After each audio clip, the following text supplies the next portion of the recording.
In today's video, I'm going to be talking about my experience in Indonesia.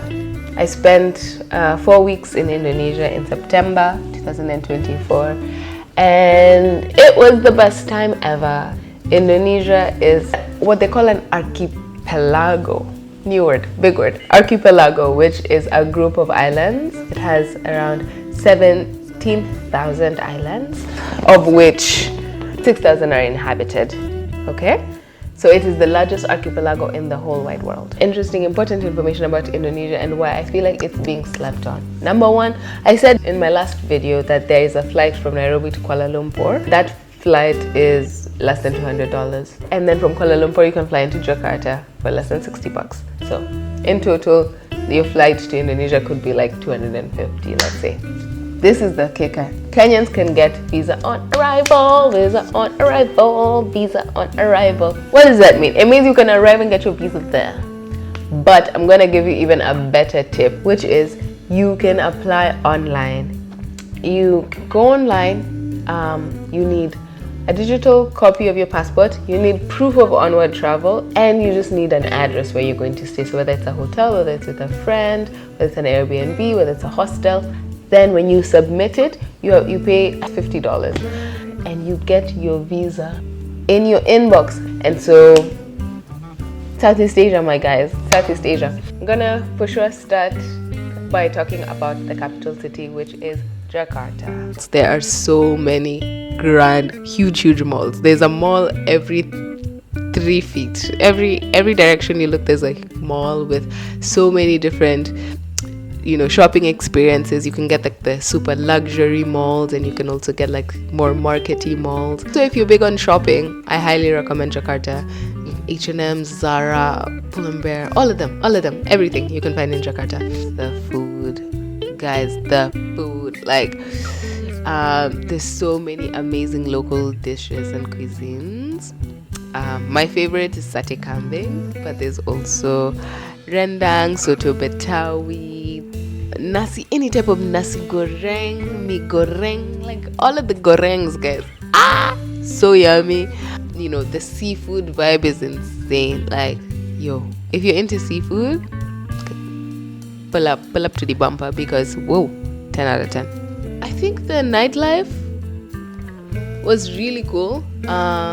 Just got a chance to do a few cheeky hangs. They had a good mix of actually like Indonesian music, and in Jakarta specifically, and like international music. So in September they were really into Terminator, I Daddy, but there's a whole like choreography. It was really cool to see. One thing I forgot to mention about Jakarta is that they now have a metro, so like an MRT, which saves so much time. Very, very clean. They have some interesting features. For example, they have a carriage that's women only.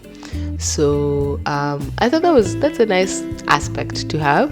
Also, in my time in Jakarta, I did find a women's only gym facility.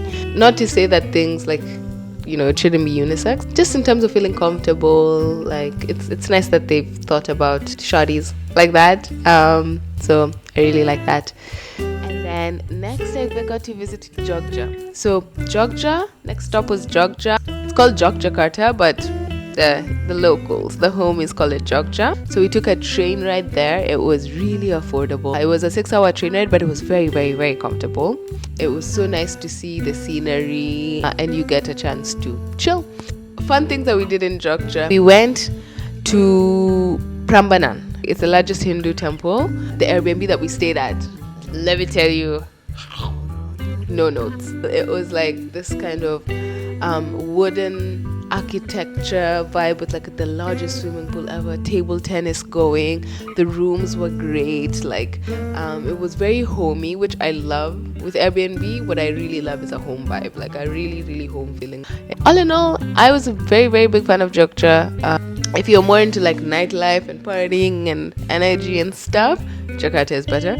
But if you're more for chill vibe, just hati driving everywhere, there's a bit of traffic, but just driving everywhere, small things, then Jogja, I really like Jogja. I forgot to mention one thing that I did in Jogja, which I think is interesting, which was the batik workshop. So batik is this traditional Indonesian fabric, and so we went to this batik school to learn how to create the prints. So we traced and drew like our own imagination of what batik could look like, used wax to create like the borders, and then painted inside the borders, and then the wax was washed out, and then we had this like cute print. Some of us had better prints than others, but it was really fun to do. So Semarang, I stayed at the Padma Hotel. The Padma Hotel is one of the most beautiful hotels I have ever stayed at. It was so magnificent, so green, naturey. The hospitality was incredible. Chilling by the pool. Really enjoyed the time in Padma. Also took some classes in the gym. So they had aerial yoga. That was really fun. I was upside down. It was very scary. There could have been more to explore for me in Semarang, but all in all, really enjoyed it.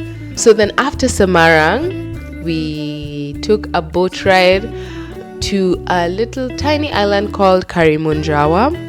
A really, really beautiful paradise of an island. It was so beautiful. The water was so clear. The sunsets were incredible. The vibe was, again, really, really chill. Sandals vibes. We stayed at a place called Oma Alki. Big recommendation. The hosts there were so loving and so warm. Another really cool spot on the island was called Ben's Bar. So you can just sit on the dock, watch the sunset. It was really like heaven, honestly. Just looking around and being like, oh wow, you know, like it's really calm here, and just taking time to relax. And yeah, it felt like just your worries just floated away. It was amazing. We also went snorkeling. So we were able to get this catamaran and went island hopping. So we rented it out for a day. Typically, like catamarans, people like sleep in the boat, but we only rented it out for a day because that was more affordable. And we just, so we were having the experience of being in like a really cool boat, but only for a day. And then we snorkeled. We saw such amazing like fish and corals, and the instructor was teaching us how to like dive deep, and my ears were getting blocked, but I was just happy to be there. It was really, really cool. It was really calming. And then came back to Jakarta just for some final days. Stayed at a really nice hotel just to like close out the experience.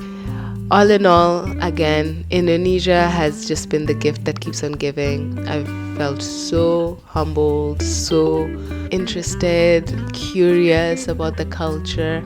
I've met so many friendly faces, whether it's at the cashier, at the Alphamart, at the Indomaret, at the airport, like at the seafood joint. Every Indonesian is just so friendly, so friendly. I would really love to encourage you to look into Indonesia, see if it could be a place that you would like to visit. One big thing that people might find a barrier is the language. So most people, they speak some English, but they speak Bahasa Indonesian, which is actually a really fun language to learn. So I know some words like Selamat Pagi and Selamat Sore, Terima Kasih. They really love when you speak some Bahasa. So it's been nice to pick up a few words. It's been such an amazing time here. I feel definitely changed from the experience. I feel closer to the country.